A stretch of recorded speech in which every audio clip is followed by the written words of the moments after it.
Royal Challengers Bengaluru की team के खिलाफ पहले सनराइजर्स हैदराबाद की टीम के बल्लेबाजों का आया तूफान, फिर गेंदबाजों ने रचा इतिहास, जीता मुकाबला। नमस्कार दोस्तों, स्वागत है एक बार फिर हमारे चैनल में। सनराइजर्स हैदराबाद और रॉयल चैलेंजर्स बेंगलुरु की टीम के बीच आईपीएल 2024 के 30वें महामुकाबले में हैदराबाद की टीम ने रॉयल चैलेंजर्स बेंगलुरु की टीम के खिलाफ ऐतिहासिक जीत दर्ज करी। तो दोस्तों, इस वीडियो में हम आपको बताएंगे कि आखिरकार आईपीएल के इस 30वें मुकाबले में किस तरह से हैदराबाद की टीम ने दमदार परफॉर्मेंस करते हुए अपना चौथा मुकाबला जीता। तो इसके साथ ही किस तरह से यहां पर रॉयल चैलेंजर्स बेंगलुरु की टीम ने अपनी यहां से छठी हार हासिल करी है, यानी कि अब यहां पर रॉयल चैलेंजर्स बेंगलुरु की टीम अपना छठा मुकाबला आईपीएल का गंवा चुकी है। तो दोस्तों, इस वीडियो में हम आपको बताएंगे इस महामुकाबले का पूरा हाईलाइट, तो इसे एंड तक जरूर देखें। साथ ही चैनल को सब्सक्राइब नहीं किया है तो आईपीएल से जुड़ी हर एक लेटेस्ट अपडेट के लिए चैनल को सब्सक्राइब करके बेल आइकन जरूर दबा लें। अगर आप भी हैदराबाद की टीम की इसी ऐतिहासिक जीत के साथ खुश हैं तो इस वीडियो को एक लाइक जरूर करें। तो दोस्तों, हम बात करें इस महामुकाबले की शुरुआत से, तो आज के इस मुकाबले में सिक्का उछला आरसीबी की टीम के कप्तान फाफ डु प्लेसिस ने और गिरा भी उन्हीं के पक्ष में। रहने की रॉयल चैलेंजर्स बेंगलुरु की टीम ने इस मुकाबले में टॉस जीता और पहले गेंदबाजी करने का फैसला किया। बल्लेबाजी के लिए सनराइजर्स हैदराबाद की टीम को आमंत्रित किया। इस टीम की तरफ से पारी की शुरुआत करने उतरे थे ट्रेविस हेड, तो उनके साथ थे अभिषेक शर्मा, जहां पर अभिषेक शर्मा ने पहले ओवर की चौथी गेंद पर ही चौके के साथ अपना खाता खोला। तो इसके बाद दमदार फॉर्म में उतरे ट्रेविस हेड ने भी दूसरे ओवर की दूसरी बॉल पर टापली की गेंद का शानदार आगाज किया और दमदार इन्होंने भी लेग साइड की तरफ चौका जड़ा और यहां पर चौके के साथ बेहतरीन शुरुआत करी। तो इसी ओवर की तीसरी बॉल पर ट्रेविस हेड ने एक बार फिर दमदार परफॉर्मेंस करते हुए गेंद को बाउंड्री लाइन के पार भेजा और इनिंग का पहला छक्का जड़ दिया।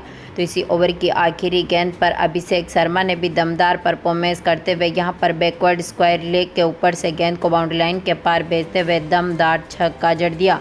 दोनों खिलाड़ियों ने मिलकर काफ़ी बेहतरीन पार्टनरशिप करी। चौथे ओवर की पहली गेंद जो कि यश दलाल डालने आए थे, अभिषेक शर्मा ने बैकवर्ड पॉइंट की तरफ एक बार फिर गेंद को बाउंड्री लाइन के पार भेजा और दमदार चौका जड़ दिया। तो इसके बाद पांचवें ओवर की दूसरी बॉल जो कि फर्ग्यूसन डालने आए थे, ट्रेविस हेड ने इनकी गेंद का भी शानदार आगाज किया और दमदार शॉट खेलते हुए यहां पर लेग साइड की तरफ छक्का जड़ा। तो इसी ओवर की तीसरी बॉल पर इन्होंने मिड विकेट की तरफ गेंद को बाउंड्री लाइन के पार भेजते हुए छक्का जड़ दिया। तो इसी ओवर की आखिरी गेंद पर इनके बल्ले से लॉन्ग ऑफ की तरफ एक और शानदार चौका देखने को मिला था। दोनों खिलाड़ियों के बीच यहां पर 5 ओवर तक की 50 पार्टनरशिप बनी। तो इसके साथ ही यहां पर छठे ओवर की दूसरी बॉल पर ट्रेविस हेड ने एक बार फिर लॉन्ग ऑन के ऊपर से गेंद को बाउंड्री लाइन के पार भेजते हुए छक्का जड़ा। तो इसी ओवर की चौथी बॉल पर ट्रेविस हेड के बल्ले से डीप मिड विकेट की तरफ एक और शानदार छक्का देखने को मिला था। तो इसी ओवर की पांचवी बॉल पर ट्रेविस हेड ने चौके के साथ ही अपनी 50 भी पूरी कर ली। तो उनके साथ अभिषेक शर्मा ने भी बेहतरीन परफॉर्मेंस किया। सातवें ओवर की दूसरी बॉल पर हेड ने एक बार फिर दमदार बाउंड्री के साथ चौका जड़ा। तो इसी ओवर की तीसरी बॉल पर इनके बल्ले से मिड विकेट के ऊपर से छक्का देखने को मिला। तो इसी ओवर की चौथी बॉल पर इन्होंने एक बार फिर मिड विकेट के ऊपर से दमदार छक्का जड़ दिया।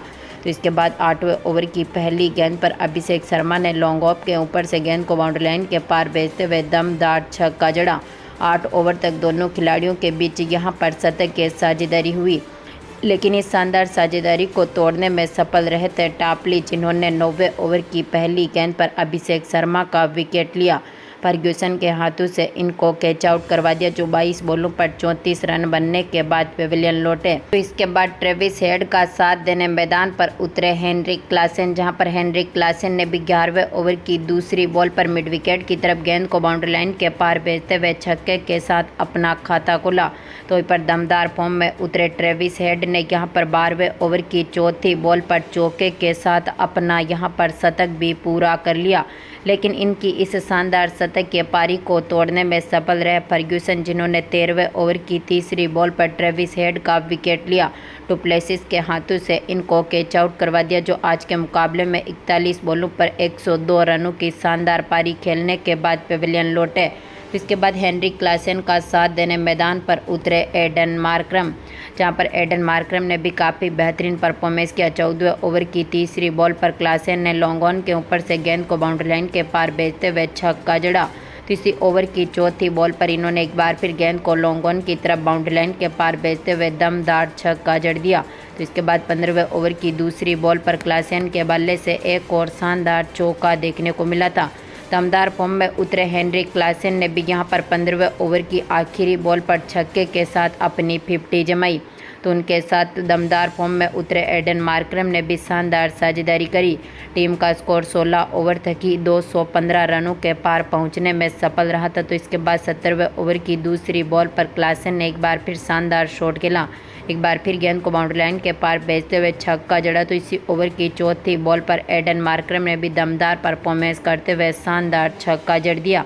लेकिन इसी ओवर की आखिरी गेंद पर फर्ग्यूसन ने क्लासेन का विकेट लिया, जो कि आज के मुकाबले में 31 बॉलों पर 67 रनों की शानदार पारी खेलने के बाद पेविलियन लौटे। तो इसके बाद एडन मार्करम का साथ देने मैदान पर उतरे अब्दुल समद, जहां पर अब्दुल समद ने भी काफ़ी बेहतरीन परफॉर्मेंस किया। 19वें ओवर की दूसरी बॉल पर चौके के साथ अपना खाता खोला।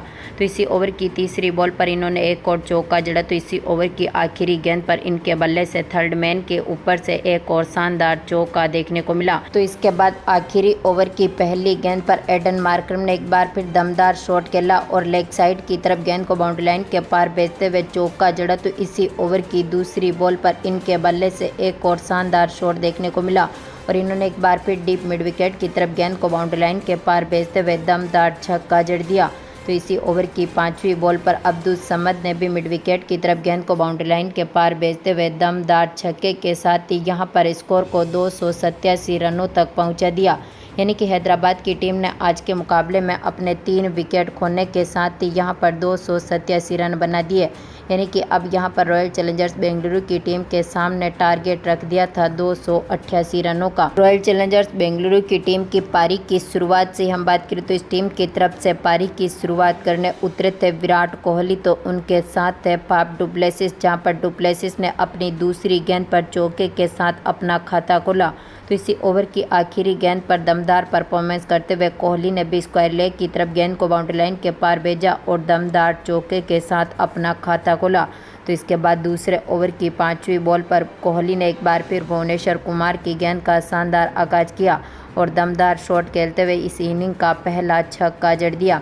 तो इसके बाद दमदार फॉर्म में उतरे डु प्लेसिस ने भी तीसरे ओवर की तीसरी बॉल पर अब्दुल समद की गेंद का शानदार आगाज करते हुए एक बार फिर दमदार शॉट खेला और एक बार फिर कवर पॉइंट की तरफ गेंद को बाउंड्री लाइन के पार भेजते हुए दमदार छक्का जड़ा। तो इसी ओवर की आखिरी गेंद पर डु प्लेसिस के बल्ले से एक और शानदार शॉट देखने को मिला था और एक बार फिर इन्होंने गेंद को बाउंड्री लाइन के पार भेजा और दमदार छक्का जड़ दिया।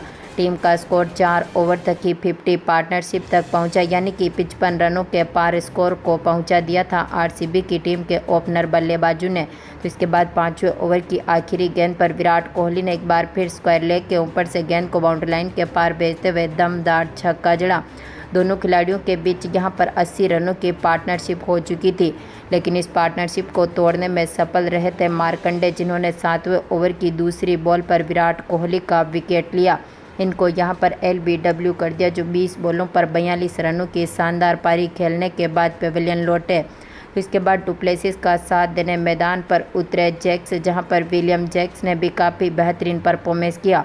8वें ओवर की पहली गेंद पर डु प्लेसिस ने उनादकट की गेंद का शानदार आगाज किया। डीप स्क्वायर लेग की तरफ गेंद को बाउंड्री लाइन के पार भेजते हुए दमदार छक्का जड़ा, लेकिन इसी ओवर की आखिरी गेंद पर उनादकट ने रन आउट कर दिया विल जैक्स को, जो कि आज के मुकाबले में 4 बॉलों पर मात्र 7 ही रन बना सके और इनको पेविलियन की राह देखनी पड़ी। 8 ओवर तक टीम का स्कोर 2 विकेट खोने के साथ ही 100 रनों के पार पहुंचा था।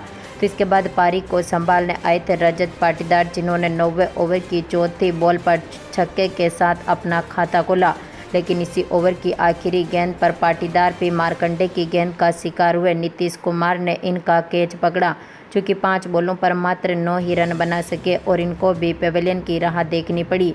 तो इसके बाद डु प्लेसिस का साथ देने मैदान पर उतरे दिनेश कार्तिक, लेकिन आज के मुकाबले में डु प्लेसिस भी कुछ खास करते हुए नहीं दिखे और 10वें ओवर की तीसरी बॉल पर ही कमिंस ने डु प्लेसिस का विकेट लिया। इनको यहां पर हेनरी क्लासेन के हाथों से कैच आउट करवा दिया, जो कि 28 बॉलों पर 62 रनों की शानदार पारी खेलने के बाद पेविलियन लौटे। तो इसके बाद पारी को संभालने आए थे सौरव चौहान, लेकिन आज के मुकाबले में यह भी कुछ खास नहीं कर पाए और इसी ओवर की आखिरी गेंद पर कमिंस की गेंद का शिकार हुए। इनको यहां पर LBW कर दिया, जो अपनी पहली बॉल पर खाता भी नहीं खोल सके और इनको भी पेवेलियन की राह देखनी पड़ी। तो इसके बाद दिनेश कार्तिक का साथ देने मैदान पर उतरे महिपाल लोमलोर, जहां पर लोमलोर ने भी काफ़ी बेहतरीन परफॉर्मेंस किया। दिनेश कार्तिक के साथ मिलकर शानदार साझेदारी करी। 12 ओवर तक टीम का स्कोर जहां पर 135 रनों तक पहुंचा था। तो इसके बाद 13वें ओवर की पहली गेंद पर लोमलोर ने दमदार परफॉर्मेंस करते हुए मार्कंडे की गेंद का शानदार आगाज किया और दमदार छक्के के साथ अपना खाता खोला। तो इसी ओवर की दूसरी बॉल पर मार्कंडे ने एक बार फिर दमदार शॉट खेला और स्क्वायर लेग के ऊपर से गेंद को बाउंड्री लाइन के पार भेजते हुए छक्का जड़ा। तो इसी ओवर की चौथी बॉल पर दिनेश कार्तिक ने भी एक बार फिर दमदार शॉट खेला और स्टैंड की तरफ गेंद को बाउंड्री लाइन के पार भेजा और दमदार छक्का जड़ दिया।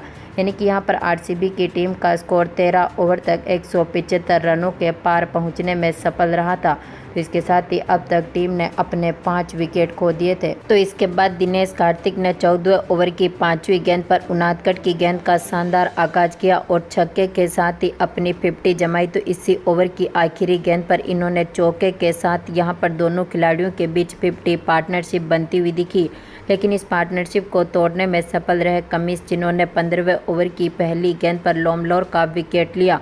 इनको यहां पर LBW कर दिया, जो 11 बॉलों पर 19 रनों की शानदार पारी खेलने के बाद पेवेलियन लौटे। तो इसके बाद पारी को संभालने उतरे थे रावत, जहां पर रावत ने भी इसी ओवर की आखिरी गेंद पर चौके के साथ अपना खाता खोला। तो इसके बाद 16वें ओवर की पहली गेंद पर दिनेश कार्तिक ने एक बार फिर शानदार शॉट खेला, गेंद को बाउंड्री लाइन के पार भेजते हुए दमदार छक्का जड़ दिया। टीम का स्कोर 16 ओवर तक पहुंचा था, यहां पर 200 रनों के पार। तो इसके बाद दिनेश कार्तिक ने काफ़ी बेहतरीन परफॉर्मेंस करते हुए शानदार शॉट खेले, लेकिन यहां पर दिनेश कार्तिक के रूप में भी टीम को तगड़ा झटका लगा था। 19वें ओवर की 5वीं गेंद पर दमदार फॉर्म में उतरे नटराजन ने कार्तिक का विकेट लिया। इनको यहां पर क्लासेन के हाथों से कैच आउट करवा दिया, जो कि 35 बॉलों पर 83 रनों की शानदार पारी खेलने के बाद पेवेलियन लौटे। तो इसके बाद आखिरी ओवर में अनुज रावत का साथ देने मैदान पर उतरे थे विजय कुमार, लेकिन आज के मुकाबले में अनुज रावत ने आखिरी ओवर की पहली गेंद पर शानदार शॉट खेलते हुए चौका जड़ा। तो इसी ओवर की दूसरी बॉल पर रावत के बल्ले से एक और चौका देखने को मिला। तो इसी ओवर की 5वीं गेंद, इसके बाद आखिरी गेंद पर राहुत ने एक बार फिर दमदार शॉट खेलते हुए चौके जड़े। आज के मुकाबले में RCB की टीम ने अपने 7 विकेट खोने के साथ ही 262 रन बना दिए। यानी कि यहां पर सनराइजर्स हैदराबाद की टीम ने RCB की टीम के खिलाफ 25 रनों से ऐतिहासिक जीत दर्ज करी है। तो दोस्तों, आपको क्या लगता है, इस बार सनराइजर्स हैदराबाद की टीम यहां पर टॉप 1 में पहुंचकर क्वालिफाई करेगी या फिर नहीं? अपनी कीमती राय कमेंट बॉक्स में ज़रूर दें। धन्यवाद दोस्तों।